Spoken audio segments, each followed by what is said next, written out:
Long before the heavy smoke of the British Industrial Revolution, India was the uncontested workshop of the world. European markets were obsessed with what Indian artisans were making. Look at the intricate, tiered layers of this dress. Fabrics like fine muslin, bright calicos, and rich silks, alongside highly durable local ironwork, were global status symbols. This production was entirely decentralized, operating out of individual homes and small towns across the subcontinent. Independent craftspeople passed down their techniques through generations, holding high status in their local communities. But within a remarkably short window, this globe-spanning network collapsed. By the late 1800s, millions of these highly skilled weavers and blacksmiths found themselves bankrupt.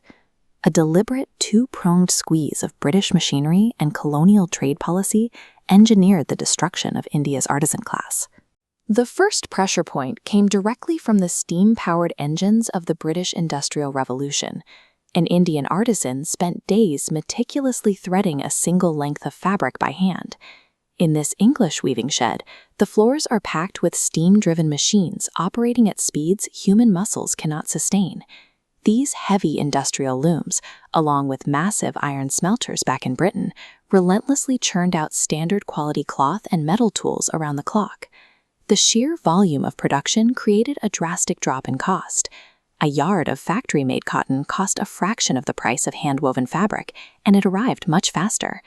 Thousands of tons of these cheap goods hit the market, breaking the local pricing structure entirely. Weavers and iron smelters suddenly found it impossible to charge enough to cover their own raw materials, let alone feed their families. Beyond a machinery, the British colonial trade policies rigged the global market against India. Under British rule, Indian artisans exporting textiles to England hit massive punitive taxes at the border, making it mathematically impossible to compete. At the same time, the British lifted import duties, and millions of yards of cheap factory goods poured into India untaxed. Local demand evaporated almost instantly. Village blacksmiths watched their primary source of income disappear as cheaper, standardized British iron took over the market for agricultural tools. Cut off from both their overseas clients and their local neighbors, entire weaving communities were pushed into severe, inescapable cycles of debt. A select few managed to survive by pivoting to ultra-niche, high-end fabrics for elite buyers, but the vast majority faced total financial ruin. The colonial tax framework intentionally tied the hands of Indian artisans. While the British had faster looms, the legal system ensured no local weaver could compete on equal footing. As the old economy broke down, the factory system arrived inside India itself. Massive cotton mills and ironworks began springing up in coastal trade hubs like Bombay and Bengal. Displaced artisans faced a grim choice: retreat to the countryside to scrape by as subsistence farmers, or pack up and migrate to these expanding cities for survival. Those who went to the cities traded their creative independence for grueling wage labor.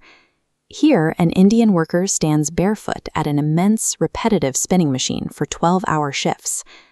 The factory system replaced a nuanced, skill-based economy with a rigid binary.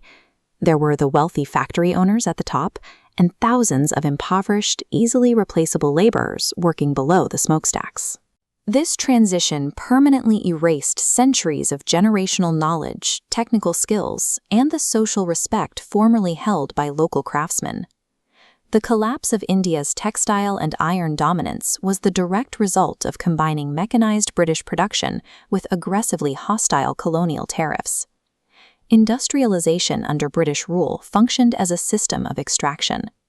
A centuries-old cultural economy was systematically starved of capital, shut out of the market, and dismantled to feed the mechanical demands of an expanding empire.